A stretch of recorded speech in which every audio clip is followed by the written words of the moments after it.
नमस्कार दोस्तों, हमारे YouTube channel star study point में आप लोगों का स्वागत है।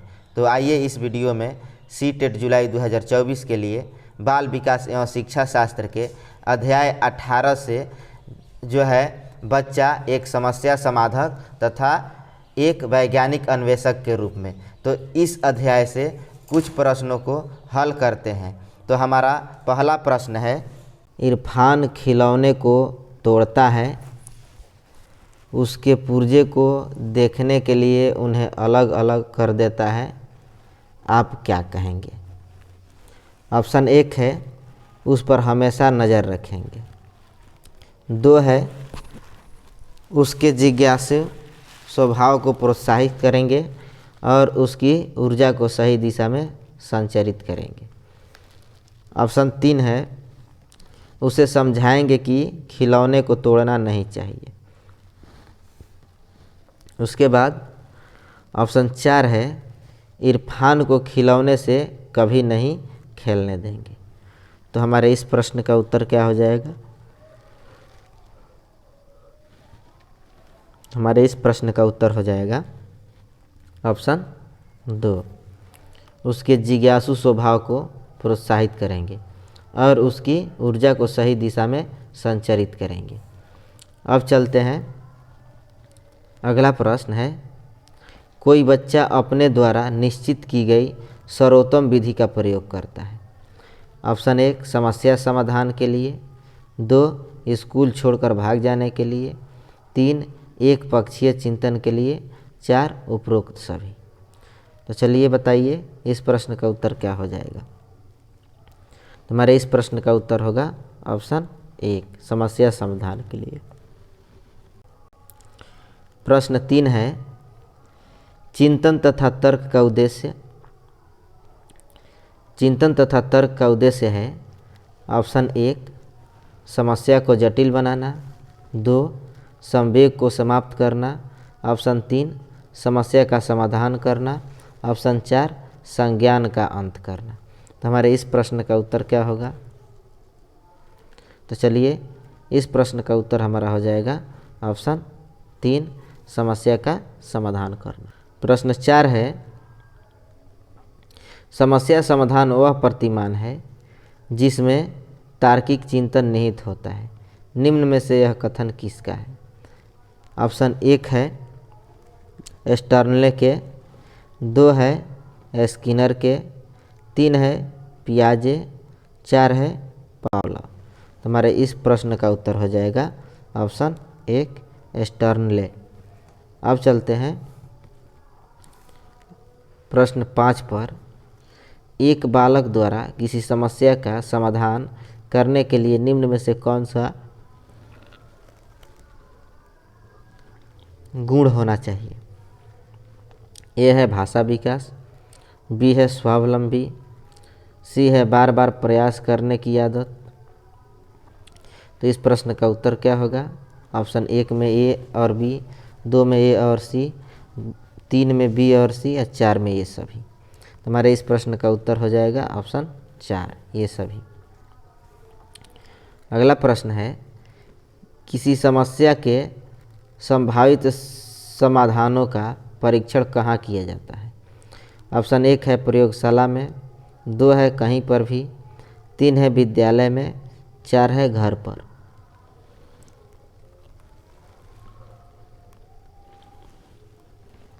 हमारे इस प्रश्न का उत्तर हो जाएगा ऑप्शन 2 कहीं पर भी।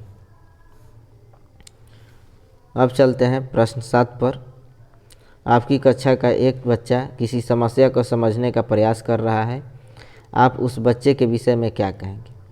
ऑप्शन 1 है बच्चा सामान्य सोच वाला है, 2 है बच्चे की बुद्धि लब्धि 70 से कम है, 3 है बच्चे में वैज्ञानिक सोच का विकास हो रहा है, 4 है बच्चे का मन पढ़ाई में न लगकर इधर उधर की बातों में लग रहा है। तो हमारे इस प्रश्न का उत्तर हो जाएगा ऑप्शन 3 बच्चे में वैज्ञानिक सोच का विकास हो रहा है। अगला प्रश्न है,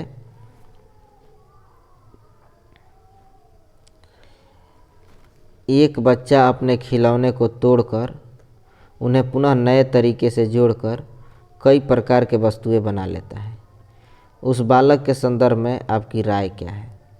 ऑप्शन 1 है उसे ऐसा करने से रोका जाना चाहिए ताकि उसका ध्यान पढ़ाई में लगे। ऑप्शन 2 है बच्चे में वैज्ञानिक अन्वेषक के गुण है एवं इसमें विकास के लिए उसे प्रोत्साहित किया जाना चाहिए। 3 है बच्चे की शिकायत उसके अभिभावक से की जानी चाहिए ताकि वे उसे खिलौने न दे। 4 है बच्चे की शिकायत प्रिंसिपल से की जानी चाहिए कि वह खेलता रहता है। तो हमारे इस प्रश्न का उत्तर क्या हो जाएगा? इस प्रश्न का उत्तर हो जाएगा ऑप्शन 2। ऑप्शन 2 होगा बच्चे में वैज्ञानिक अन्वेषक के गुण हैं एवं इनमें विकास के लिए उसे प्रोत्साहित किया जाना चाहिए। ठीक है, अब चलते हैं प्रश्न 9 पर। एक बच्चा माचिस के खाली डिब्बे से कई प्रकार की वस्तुएं बनाकर खेलता है। उस बच्चे के संदर्भ में आपकी राय क्या है? ऑप्शन 1 है उसमें वैज्ञानिक अन्वेषक के गुणों का विकास हो रहा है। 2 है वह पढ़ने से कतराता है एवं खेलते रहता है। 3 है उसके माता पिता उसकी पढ़ाई पर ध्यान नहीं देते हैं। 4 है उसे खेल से दूर कर पढ़ाई में लगाने की आवश्यकता है। तो हमारे इस प्रश्न का उत्तर हो जाएगा ऑप्शन 1, उसमें वैज्ञानिक अन्वेषक के गुण का विकास हो रहा है।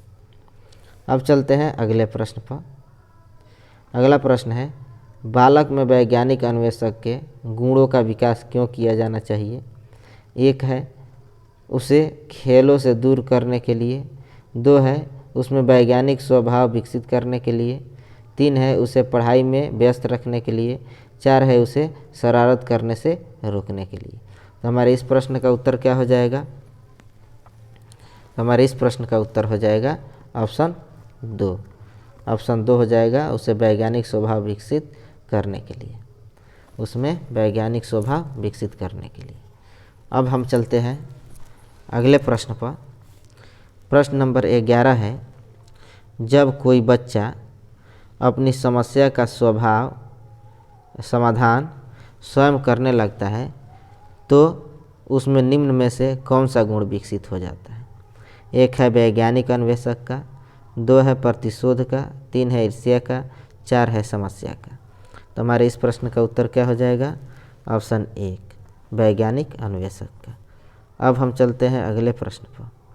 अगला प्रश्न है बच्चों में वैज्ञानिक सोच का विकास करने के लिए आवश्यक घटक है। ए बच्चों के समक्ष छोटी छोटी समस्याएं रखी जाए। बी बच्चों के द्वारा किए गए संभावित समाधानों का परीक्षण किया जाए। सी बच्चों को संभावित समाधान के निर्माण हेतु प्रेरित किया जाए। इसमें ऑप्शन है पहला केवल ए, दूसरा केवल बी, तीसरा केवल सी और चौथा उपरोक्त सभी। तो चलिए बताइए इस प्रश्न का उत्तर क्या होगा? हमारे इस प्रश्न का उत्तर ऑप्शन 4 उपरोक्त सभी। अब चलते हैं 13 नंबर प्रश्न पर। स्किनर ने समस्या समाधान की वैज्ञानिक विधि को कितने भागों में बांटा है? 1 है 8 भाग में। 2 है 5 भाग में। 3 है 6 भाग में। 4 है 7 भागों में। तो इस प्रश्न का उत्तर क्या हो जाएगा? हमारे इस प्रश्न का उत्तर हो जाएगा ऑप्शन 3 6 भागों में। प्रश्न नंबर 14 है बच्चों के सीखने की प्रक्रिया में इनमें से किसका महत्वपूर्ण योगदान है? 1 केवल माता पिता। 2 केवल शिक्षक। 3 है माता पिता एवं शिक्षक और 4 है केवल मित्र। तो हमारे इस प्रश्न का उत्तर हो जाएगा ऑप्शन 3 माता पिता एवं शिक्षक। ऑप्शन 3 माता पिता एवं शिक्षक। अब हम चलते हैं प्रश्न 15 पर। निम्नलिखित में से कौन सी समस्या समाधान की वैज्ञानिक पद्धति का पहला चरण है? 1 है प्राकल्पना का निर्माण करना। 2 है प्राकल्पना का परीक्षण करना। 3 है समस्या के प्रति जागरूकता। 4 है प्रासंगिक जानकारी को एकत्र करना। तो हमारे इस प्रश्न का उत्तर हो जाएगा ऑप्शन 3। ऑप्शन 3 समस्या के प्रति जागरूकता। प्रश्न 16 है शिक्षक डैश के अलावा निम्नलिखित सभी को करते हुए समस्या समाधान को विद्यार्थियों के लिए मज़ेदार बना सकता है। ऑप्शन 1, जब विद्यार्थी स्वयं से कोई कार्य करने की कोशिश कर रहे हो तो उनसे परिपूर्णता की अपेक्षा करने। 2 है मुक्त अंत वाले सामग्री उपलब्ध कराने। 3 है मुक्त खेल के लिए समय देने। 4 है सृजनात्मक चिंतन के लिए असीमित अवसर उपलब्ध कराने। तो इस प्रश्न का हमारा उत्तर क्या हो जाएगा? ऑप्शन 1, जब विद्यार्थी स्वयं से कोई कार्य करने की कोशिश कर रहा है तो उनमें परिपूर्णता की अपेक्षा करना।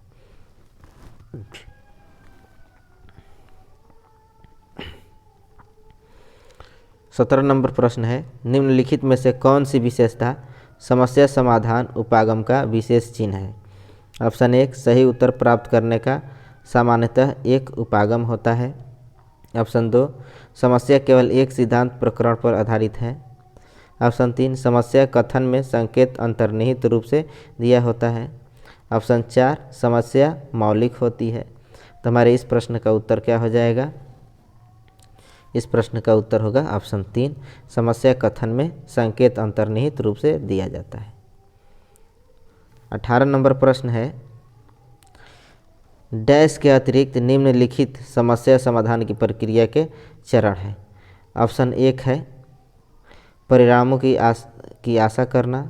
2 है समस्या की पहचान। 3 है समस्या का छोटे हिस्सा में बांटना। 4 है संभावित उक्तियों को खोजना। तो हमारे इस प्रश्न का उत्तर हो जाएगा ऑप्शन 3, समस्या का छोटे हिस्सों में बांटना। अब चलते हैं प्रश्न नंबर 19 पर। प्रश्न 19 है, निम्नलिखित में से समस्या समाधान को क्या बाधित नहीं करता? ऑप्शन 1 अंतर्दृष्टि। 2 मानसिक प्रारूपता। 3 मोर्चाबंदी। 4 निर्धारण। तो हमारे इस प्रश्न का उत्तर क्या होगा?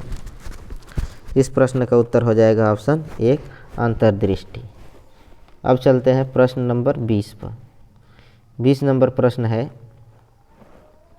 अध्यापिका ने ध्यान दिया कि पुष्पा अपने आप किसी एक समस्या का समाधान नहीं कर सकती है, फिर भी वह एक वयस्क या साथी के मार्गदर्शन की उपस्थिति में ऐसा करती है। इस मार्गदर्शन को कहते हैं पार्श्वकरण। दूसरा पूर्व क्रियात्मक चिंतन। तीसरा समीपस्थ विकास का क्षेत्र और चौथा है सहारा देना। तो इस प्रश्न का उत्तर हो जाएगा हमारा ऑप्शन 4, सहारा देना।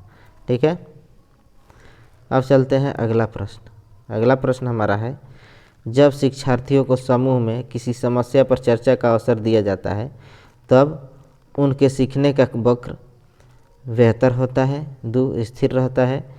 3 अवनत होता है। 4 समान रहता है। तो हमारे इस प्रश्न का उत्तर क्या होगा? इस प्रश्न का उत्तर ऑप्शन 1 होगा, बेहतर होता है। अगला प्रश्न है, बच्चों के बारे में निम्नलिखित कथनों में से कौन से सही है? ए, बच्चे जानकारी के निष्क्रिय प्राप्त करता है। बी, बच्चे समस्या समाधान करता है। सी, बच्चे वैज्ञानिक शोध करता है। डी, बच्चे पर्यावरण के सक्रिय अन्वेषक है। तो ऑप्शन ए है बी, सी और डी। 2 है ए, बी, सी और डी। 3 है ए, बी और सी। 4 है ए, बी और डी। तो चलिए बताइए इस प्रश्न का उत्तर क्या हो जाएगा? हमारे इस प्रश्न का उत्तर हो जाएगा ऑप्शन 1, बी, सी और डी। ठीक है।